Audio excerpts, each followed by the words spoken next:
Y dijo el Señor: Tú eres Pedro, y sobre esta piedra edificaré mi iglesia.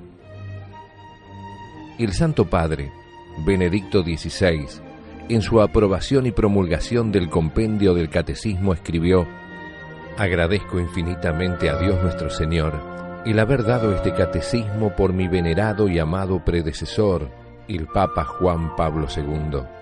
Estos, la Iglesia, el Papa y el Catecismo, son los fundamentos de esta catequesis de primera comunión. En el nombre del Padre, y del Hijo, y del Espíritu Santo. Amén. Ave María Purísima, sin pecado concebida. Bienvenidos, amigos, a nuestro curso para padres y catequistas de primera comunión.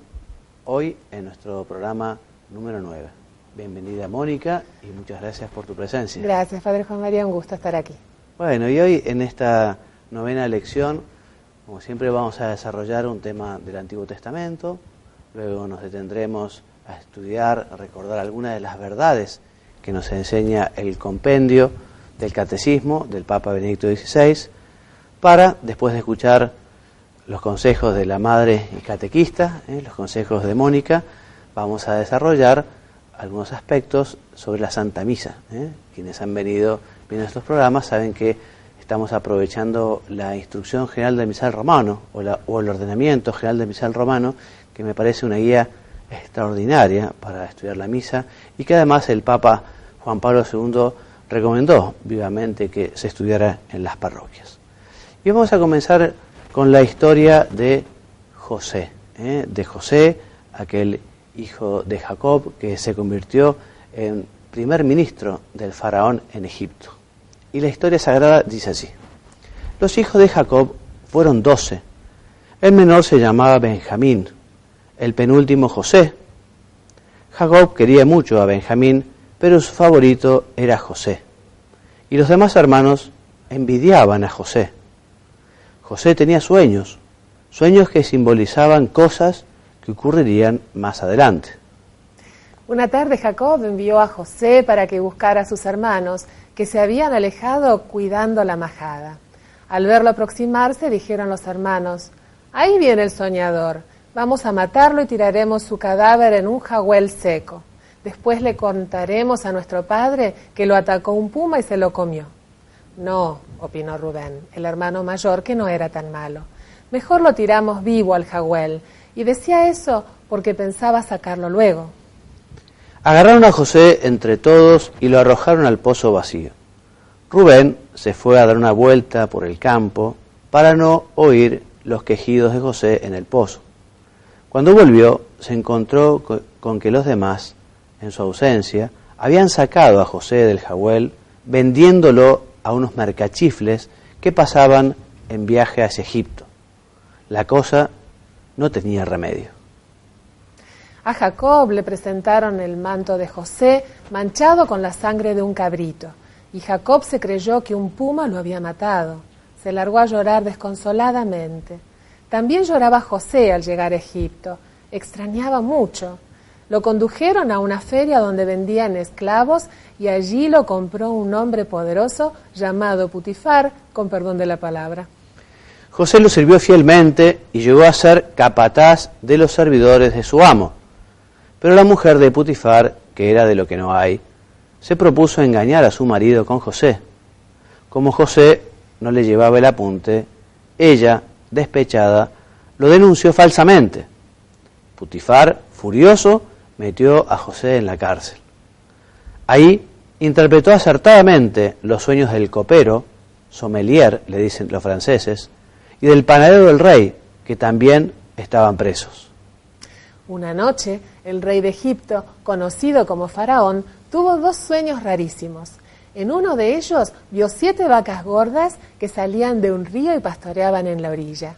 Después salieron del agua 7 vacas flacas y sarnosas que se comieron a las vacas gordas. En el otro vio 7 espigas bien granadas que eran devoradas por otras 7, vacías de granos, apestadas completamente. El faraón se asustó por sus sueños y empezó a buscar a alguien que supiera interpretarlos. Su copero, que ya andaba suelto, le comunicó la habilidad que tenía José para interpretar sueños, y el rey lo mandó llamar. José, le explicó al rey, los dos sueños indican lo mismo. Pronto vendrán 7 años de prosperidad y abundancia, pero después habrá otros 7 de miseria. Por la seca se morirán las haciendas y se perderán las cosechas. Entonces nos moriremos de hambre, dijo el rey muy afligido. No, don Faraón, contestó José. Puede usted construir grandes galpones para guardar el trigo en la época buena y cuando llegue la mala, distribuirlo de a poco hasta que mejoren las cosas. Está bien, aprobó el rey. Ya que han demostrado ser tan inteligente, te encargarás vos de hacer eso. Para que puedas realizarlo, te nombro primer ministro. Todo sucedió conforme lo había anunciado José, y nadie pasó hambre gracias a su previsión. Así, José llegó a ser una persona importantísima en Egipto, apreciado por el faraón y respetado por la corte y el pueblo. Era de tardecita cuando llegó a Egipto una caravana para comprar trigo, porque la seca había sido general. Venían de Canaán y José reconoció a quienes la formaban. Se trataba de sus hermanos, pero ellos no lo reconocieron a José, que se había hecho hombre y andaba vestido de primer ministro. Todos los hermanos venían, menos Benjamín, el menor, que se había quedado en las casas con Jacob. José, sin darse a conocer, los asustó diciéndoles que sospechaba que debían ser espías. Y ellos, muertos de miedo, lo negaban y repetían alabanzas a José, que se reía en grande por dentro. Después les mandó que fueran a buscar a Benjamín. José tuvo un alegrón cuando vio a Benjamín y les dio un banquete a todos, pero siguió sin identificarse. Durante el banquete hizo esconder una copa de plata en el equipaje de Benjamín y cuando lo descubrieron, fingió enojarse y ordenó que metieran preso al muchacho. Los hermanos rogaron y suplicaron por él, jurando que era inocente. José, al verlos tan desesperados, comprobó que, con el tiempo, sus hermanos habían mejorado, ablandándoseles el corazón. Entonces les dijo quién era, y aquello fue un jolgorio. Todos se abrazaron, llorando y riéndose al mismo tiempo. José dispuso que, lo antes posible, le trajeran desde Canaán al viejo Jacob, que se había quedado solo y con el ánimo por el suelo. Cuando llegó Jacob, la fiesta duró lo menos una semana. Hubo empanadas y asado con cuero, achuras y pastelitos de dulce con vino a discreción. La familia se quedó en Egipto, protegidos por José. Y el objetivo que podemos sacar de esta historia evangélica es destacar que, como dice el Martín Fierro, los hermanos han de ser unidos porque esta es la ley primera, aunque en realidad no sea la primera. No es la primera porque la primera ley es la de amar a Dios sobre todas las cosas, ¿no? Pero, en fin, a Dios sobre todas las cosas e inmediatamente después al prójimo como a nosotros mismos. Y evidentemente el prójimo, que es el hermano, ocupa un lugar fundamental en la vida de cada uno. Y también podemos tomar otra enseñanza, porque confiando en Dios, podemos ver cómo Dios escribe derecho con renglones torcidos. Porque la verdad, la historia de José comienza mal, pero sin embargo, Dios cuánto bien sacó de aquello que fue algo muy triste, como fue la venta por parte de sus hermanos. Por eso confiemos siempre en Dios, y especialmente cuando veamos que las dificultades son mayores, cuando no comprendamos cuál es la voluntad de Dios, es el momento de la fe. Es el momento de la fe, el momento de la esperanza, el momento de la oración. Y pensar, bueno, Dios lo quiere, Dios sabe, y seguramente Dios de aquello va a sacar algo muy bueno. Y vamos a pasar a las verdades del compendio, y hoy vamos a hablar un poquito de los temas que se refieren justamente a la persona, ¿no? Todos temas que tienen que ver con su ámbito social. Primero comenzaremos por su interior, ¿no? y concretamente por lo que se llaman las pasiones, y vamos a ver, bueno, qué papel ocupan las pasiones en la teología moral, o qué papel juegan las pasiones en el acto libre de cada persona. Entonces, el catecismo define a las pasiones como aquellos afectos, emociones o impulsos de la sensibilidad que inclinan a obrar o a no obrar, en vista de lo que se percibe como bueno o como malo. Ya nombrando algunas de ellas va a quedar claro qué son las pasiones, porque son pasiones sobre todo el amor y el odio, también son pasiones el deseo, el temor, la alegría, la tristeza, el enojo o la cólera. La pasión fundamental es el amor, ¿no?, que es provocado justamente por el atractivo del bien. No se ama sino el bien, aunque a veces sea aparente, aunque a veces no sea un bien real. Por eso las pasiones, en cuanto a impulsos de la sensibilidad, en sí mismas no son ni buenas ni malas. Depende si uno las aprovecha a dichas pasiones para hacer el bien, o si aquellas pasiones le llevan a uno a hacer el mal. Por eso lo que hay que hacer es tratar de vivir las pasiones y tratar de convertirlas en virtud, o aprovechar las pasiones para que sean algo virtuoso, porque también en el dominio, por ejemplo, de la ira, en el dominio de la cólera, el dominio de la tristeza, bueno, allí en ese dominio y en ese saber manejar esas emociones, allí está la virtud. ¿Qué es la conciencia? La conciencia, algo que efectivamente es algo para tener tan en cuenta desde la perspectiva moral. Y te voy a pedir, Mónica, que nos leas un poquito de lo que dice el compendio sobre la conciencia. Dice, la conciencia moral es un juicio de la razón que impulsa al hombre a hacer el bien y a evitar el mal. Gracias a ella, la persona humana percibe la cualidad moral de los actos, permitiéndole asumir la responsabilidad del mismo. Entonces, es un juicio de la razón, de la inteligencia, que nos lleva a hacer el bien y el mal, y también que nos advierte sobre qué es lo que está bien y sobre qué es lo que está mal. Mónica. Cuando escucha la conciencia moral, el hombre prudente puede sentir la voz de Dios que le habla. Existe rectitud de la conciencia moral cuando ésta se halla de acuerdo con lo que es justo y bueno según la razón y la ley de Dios. El hombre no debe ser forzado a obrar contra su conciencia, ni se le debe impedir obrar de acuerdo con ella, sobre todo en el campo religioso, dentro de los límites del bien común. Exactamente. Entonces la conciencia puede ser recta y veraz, puede ser falsa también, ¿no? Por eso la conciencia hay que formarla, la conciencia hay que educarla, y se forma, se educa justamente con el estudio de la palabra de Dios, con el estudio de las enseñanzas de nuestro Señor, a través, digamos, de lo que la Iglesia también nos ha ido manifestando. Por ejemplo, una manera de formar bien la conciencia es, bueno, el estudio del catecismo, el estudio del compendio, preguntando cuando uno no sabe.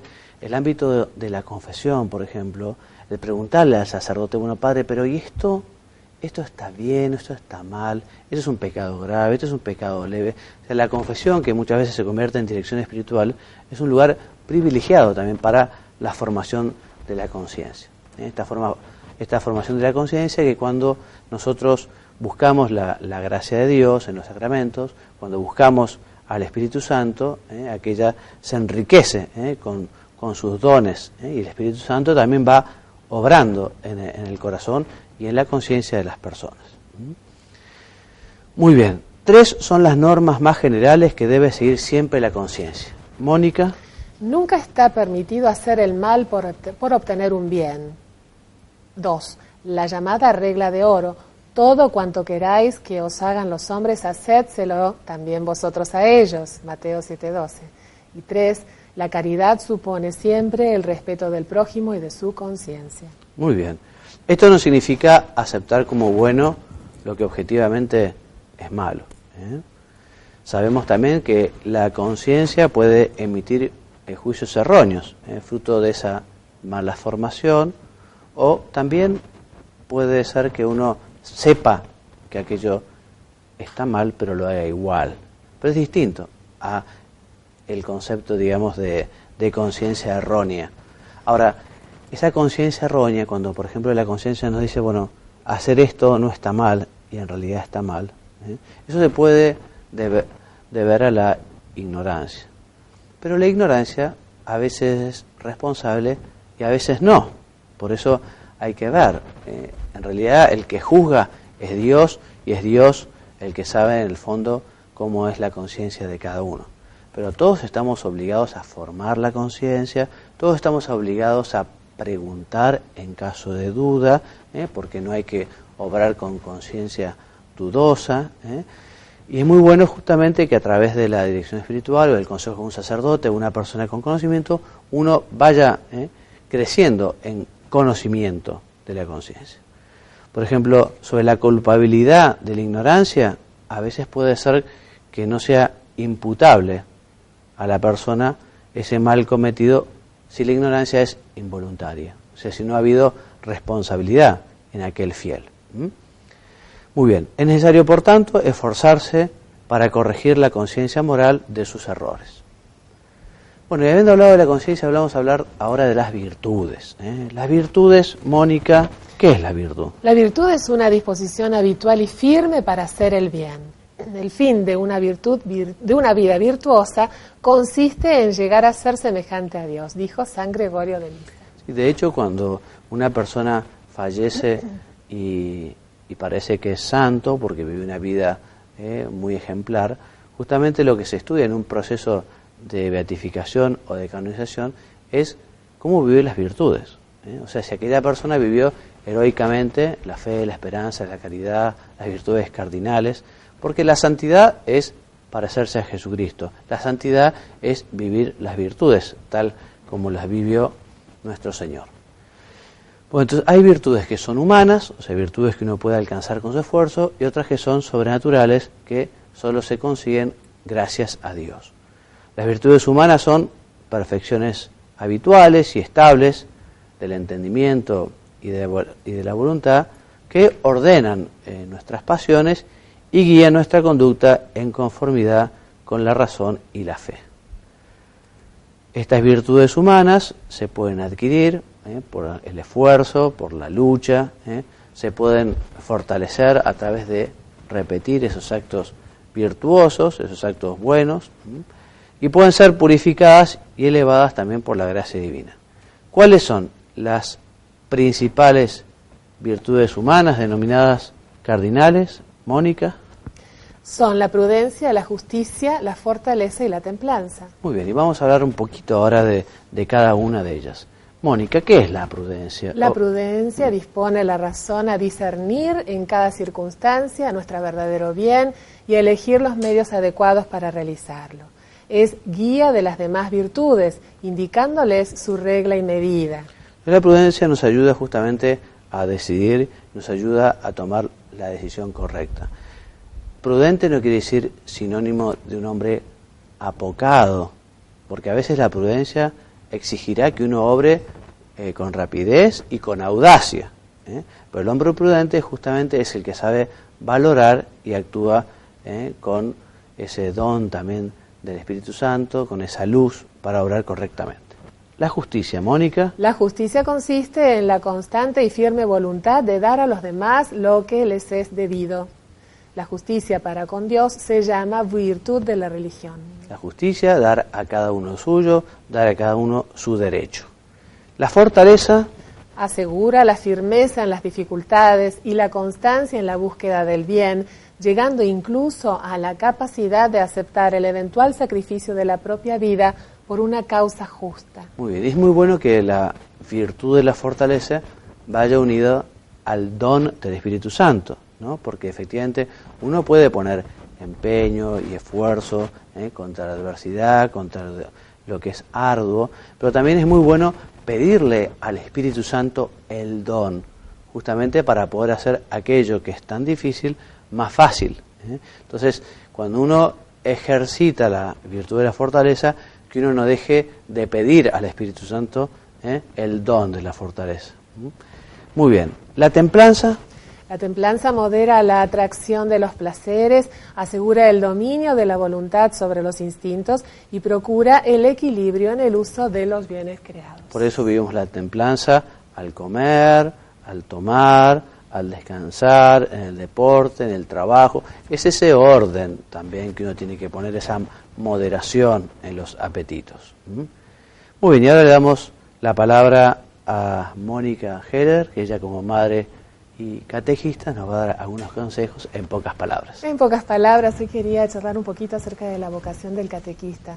A todo catequista nos resuenan mucho esas palabras de ese mandato de Jesús, que aquí escribí: vayan y hagan que todos los pueblos sean mis discípulos, Mateo 28:19.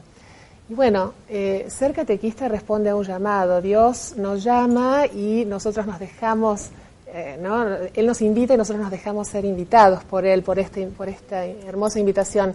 Entonces uno puede ser catequista, ya dijimos en otros encuentros, porque tal vez nuestros hijos están en la parroquia y nos invitan a ayudar en la catequesis y nosotros por estar con ellos aceptamos. Pero independientemente de esto, podemos, al principio, bueno, la buena voluntad es lo que más importa, pero luego con el tiempo ustedes van a darse cuenta que también necesitan formarse, ¿no? Tomarlo más en serio. Esto implica estudiar, formarse en un seminario catequístico, participar de seminarios, de cursos o leer libros. ¿Por qué? Porque la catequesis es un ministerio eclesial muy importante con una misión específica. Y si pasamos a la otra plaquita, vemos que dice que es un llamado. ¿Y cómo nos llama Dios? Bueno, nos llama Él nos habla, en todo momento nos está hablando, a través de quienes nos rodean, a través de los acontecimientos, directa o indirectamente. Entonces, en la última de las plaquitas, en pocas palabras, decimos, ¿y cuál es la sugerencia? Bueno, estar atentos con los ojos y los oídos, sobre todo del alma, para que podamos escuchar qué es lo que Dios nos está pidiendo, porque a todos nos pide algo y nos va a dar las ganas y nos va, como ya dijimos en algún momento, a favorecer todo para que podamos cumplir esa misión. Él quiere que nosotros hagamos algo por algún hermano. Por eso dice, aprendamos también a mirar con los ojos del alma, porque Dios siempre nos llama a que hagamos algo a favor de nuestros hermanos. Tengámoslo en cuenta. Muy bien, Mónica, muchas gracias. Y continuamos ahora entonces con la instrucción general del misal romano. Hemos, en esta explicación sobre la misa, ido explicando los ritos iniciales y lo que fue la liturgia de la palabra. Ahora ya comenzamos con la preparación de los dones para la liturgia de la Eucaristía. Y decimos que justamente al comienzo de la liturgia eucarística se llevan al altar los dones que se convertirán en el cuerpo y la sangre de Cristo. Entonces llevarán los dones, que es el vino, el pan. También se preparará el altar con el misal, el corporal, el purificador, el cáliz, el copón. Muchas veces se lo trae procesionalmente, ¿no? Procesionalmente, unos niños o un matrimonio traen esa ofrenda hacia el altar. A veces están en la credencia sencillamente y las trae el que ayuda o el monaguillo.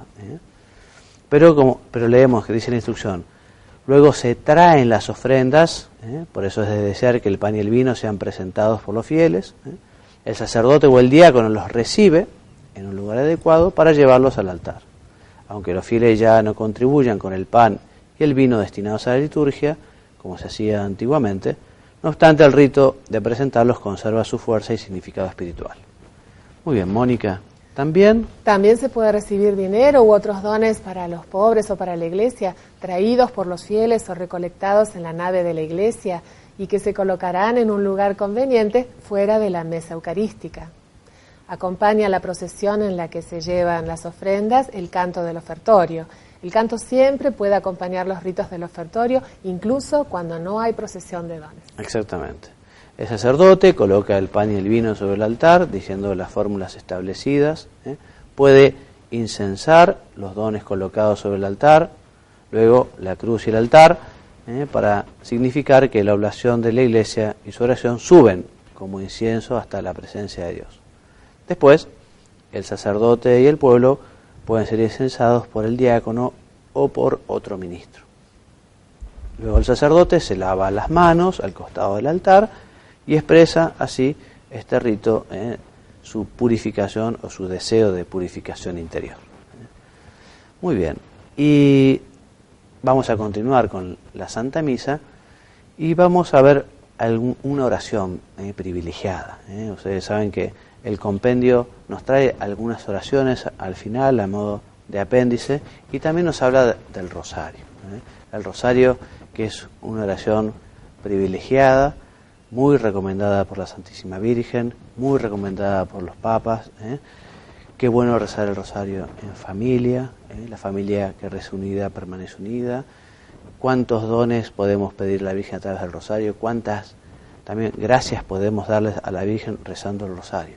Por eso, y terminando ya nuestra catequesis de hoy, les invitamos a que la familia rece en familia, sin obligar a nadie, pero invitando a los mayores y también a los más chicos. Bueno, Dios mediante, la semana que viene continuamos con nuestra catequesis. Me despido dándoles la bendición y diciéndoles que Dios los bendiga y los haga muy santos. Amén. Y dijo el Señor: Tú eres Pedro, y sobre esta piedra edificaré mi iglesia. El Santo Padre, Benedicto XVI, en su aprobación y promulgación del compendio del Catecismo escribió: Agradezco infinitamente a Dios nuestro Señor el haber dado este catecismo por mi venerado y amado predecesor, el Papa Juan Pablo II.